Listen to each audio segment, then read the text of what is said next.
వాడి next target నువ్వే అని ఎలా చెప్పగలుగుతున్నావు? డాక్టర్ రమ్య ఫారెన్సిక్ పెథాలజిస్ట్గా వర్క్ చేయగా లాయర్ విష్ణు ఎవిడెన్స్ని అప్రూవ్ చేసిన కేస్, నేను ఇన్వెస్టిగేట్ చేసిన కేసు. Catherine Emmanuel. ఆ కేసు మన బ్రాంచ్కి మెయిన్గా అసైన్ అవ్వడానికి కారణం శివానంద్ కేసు వేసి పోరాటం చేయడమే. యా యా యా ఇమాన్యుయల్, అతని భార్య architect couple. Exactly sir. Yeah, బాగా డబ్బున్న వాళ్ళు. క్యాథరిన్ వాళ్ళ ఒక్కగానొక్క అమ్మాయి. సంతోషమైన కుటుంబం.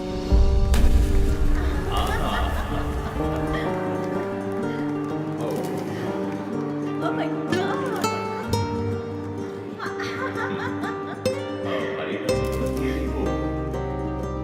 ఆ ఇంట్లో ఓ పనివాడు ఉండేవాడు, పేరు మరియదాసు. పనివాళ్ళ కాకుండా కుటుంబంలో ఒకటిగా కలిసిపోయాడు.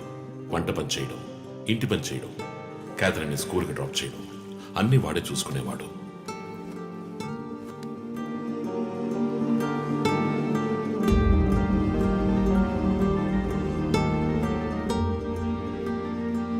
Mummy, look what I want. Oh, good, good. I have to go. Bye. Good show, Kathy. Keep it up. Good. బాగా బిజీగా ఉన్న పేరెంట్స్ దగ్గర దక్కని ప్రేమ, అభిమానం క్యాథరిన్కి మరియదాస్ దగ్గర దక్కాయి.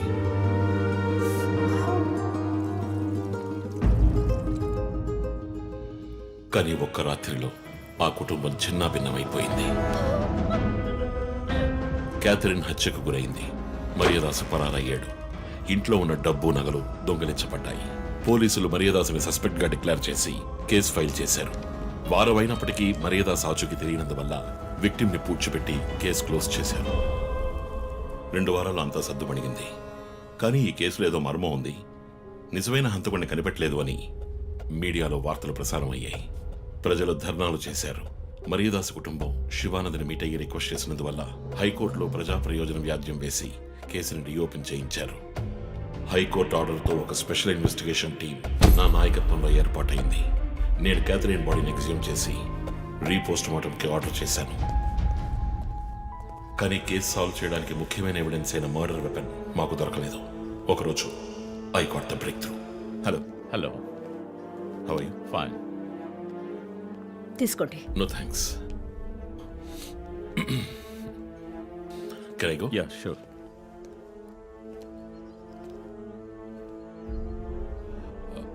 ఓ, మీరు గోల్ఫ్ ప్లేయరా? Yes, sir.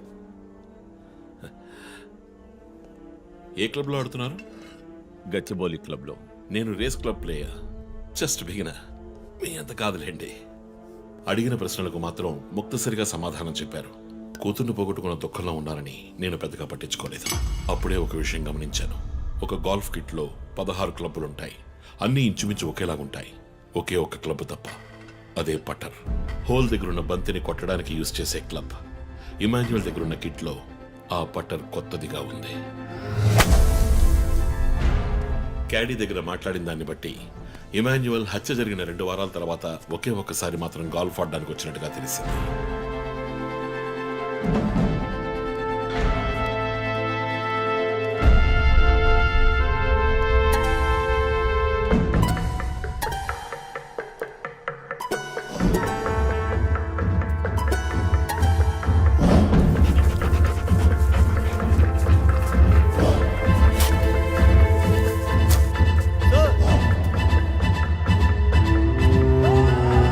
అనుమానం వచ్చిన చోట తవ్వగా దొరికిన గాల్ఫ్ పటర్ మేక్, ఫింగర్ ప్రింట్స్ బట్టి చూస్తే అది ఇమాన్యుయల్ కి చెందిన మిస్సింగ్ పటర్ గా తేలింది.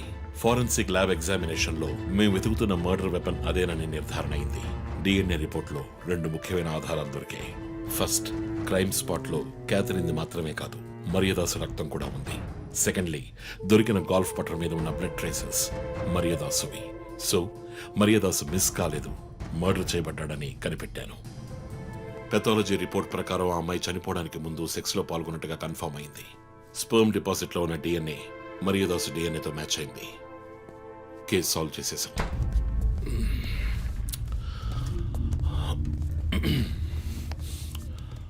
పోస్ట్ మార్టం రిపోర్ట్ ప్రకారం మరియదాసే ముందు చనిపోయాడు. ఆ తర్వాతే మీ అమ్మాయి. మీ ఇంటి సీసీటీవీ ఫుటేజ్ పరిశీలించి చూడగా అనుమానాస్పదంగా ఎవరు లోపలికి రాలేదు. కానీ ముఖ్యంగా మరియదాసు డెడ్ బాడీ మీ ఫామ్ హౌస్లో దొరికింది. పార్టీ క్యాన్సిల్ అయితే ముందే చెప్పకర్లా? Big waste of time. ఛ! కొత్త కారులో టెస్ట్ డ్రైవ్ వెళ్ళామనుకుంటా పోలా.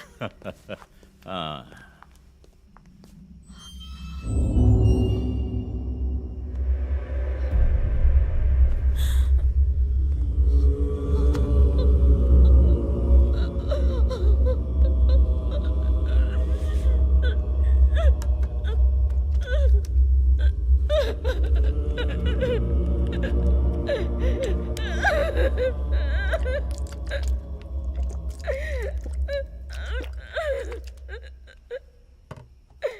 నన్ను క్షమించండి అమ్మా.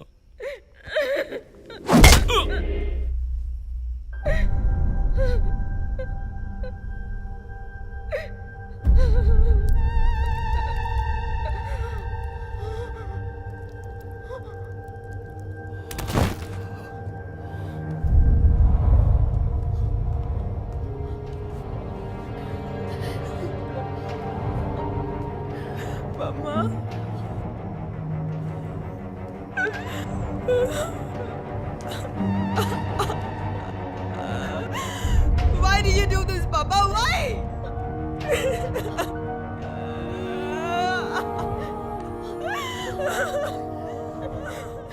నీకేం తక్కువ చేశాం కదా? నీకేమైనా పిచ్చి పట్టిందా?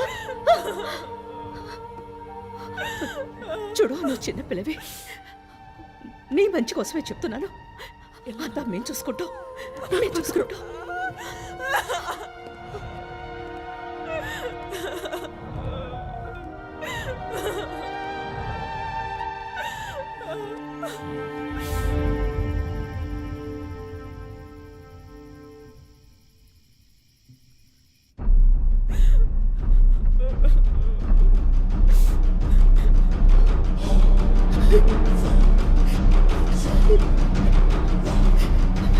I'm gonna call the police.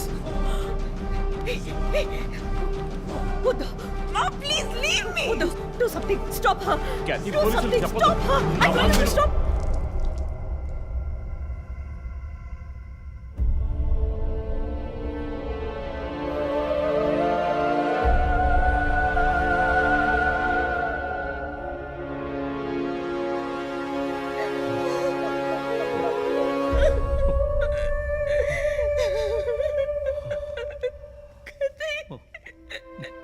Emmanuel సొసైటీలో చాలా గొప్ప వ్యక్తి, హైలీ ఇన్ఫ్లుయెన్షియల్. ఆ హత్యని కవరప్ చేసి క్రైమ్ సీన్ క్లీన్ చేసేశారు. డబ్బు నగలు దొంగలించబడి క్యాథరిన్ హత్య చేయబడిందని కేసు క్లోజ్ చేసేశారు. నేను ఇన్వెస్టిగేట్ చేసిన తర్వాతే నిజాలు బయటపడ్డాయి. సార్, ఒక తండ్రిగా నా పరిస్థితి ఆలోచించండి సార్. 16 ఏళ్ళు నిండని పిల్ల సార్. ఇంట్లో ఉన్న పని వాడితో కోపంలో ఆ పని చేశాను సార్. మరియదాస్ రేప్ చేసి చంపేశాడు. ఆ కోపంలో నేను వాడిని కొట్టి చంపేశాను. అలా మీరు రిపోర్ట్ మార్చి రాయండి సార్. ఆల్రెడీ నా కూతురు గురించి ఏమేమి రాస్తున్నారో తెలుసా మీకు? టీవీ ఆన్ చేయడానికి భయపడుతున్నాం. రోజు మీడియాలో నా కూతుర్ని చూపించి రేప్ చేసినట్టు ఎలాంటి ఎవిడెన్స్ లేదు. వాళ్ళిద్దరూ ఇష్టపడే అలా నడుచుకున్నారు. అటాప్సీ రిపోర్ట్ క్లియర్గా చెప్తోంది. మీరిద్దరూ కలిసి ఎవిడెన్స్ని సప్రెస్ చేశారు. డాక్టర్ రమ్యతో కూడా దీని గురించి మాట్లాడాను. ఆవిడ కలెక్ట్ చేసిన డిఎన్ఏ ఎవిడెన్స్ చాలు మిమ్మల్ని కన్విట్ చేయడానికి. నేను డిఎన్ఏ రిపోర్ట్ మార్చి రాయిస్తాను. నాకు కనెక్షన్స్ ఉన్నాయి. అది నాకు వదిలిపెట్టండి. ఆ శాంపుల్ని బట్టి రిపోర్ట్ మార్చి రాయండి. మీకు ఎంత డబ్బు కావాలన్నా ఇస్తాను. ఇండియాలో, విదేశాల్లో. జస్ట్ అకౌంట్ నెంబర్ చెప్పండి. సార్, మేమిద్దరం సిటీలో లీడింగ్ ఆర్కిటెక్ట్స్. మా రెప్యుటేషన్ ఏం కావాలి? అవమానం sir. We have done right. Yeah, we are done. You have to face the consequences. నా దగ్గరే దాచిపెట్టారు కదా సార్. చెప్పకూడని విషయాలన్నీ చెప్పి ఇలా ఇరుక్కున్నారే సార్.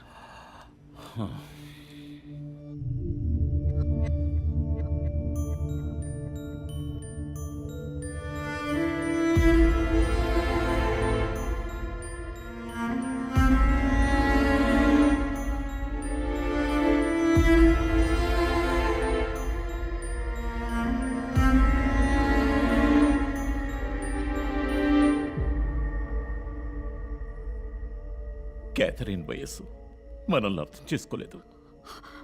అడిగిందల్లా కొనిచ్చాం. డబ్బు ఖర్చు చేసామే కానీ కొంచెం టైము ఖర్చు చేసి ఉండాల్సింది.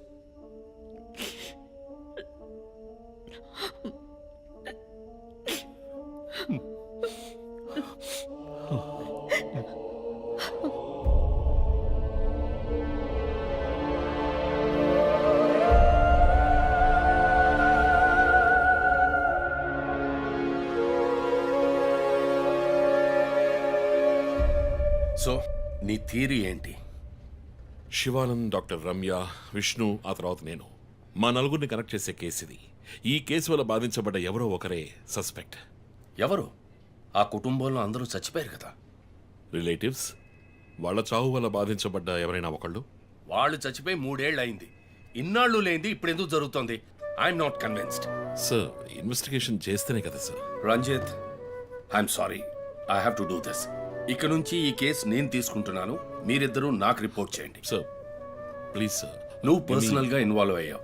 నీ జడ్జ్మెంట్ సరిగ్గా ఉండదు. నీకు పార్కిన్సన్స్ ఉందని నా దగ్గర దాచడమే తప్పు. ఆ రోజు ఏమైనా అయి ఉంటే? సార్, నేను ఇన్వెస్టిగేషన్ లో ఉండి తీరాలి సార్. ఉంటావు, కానీ ఫీల్డ్ వర్క్ లో కాదు. Vandana, I'm ready to meet the press.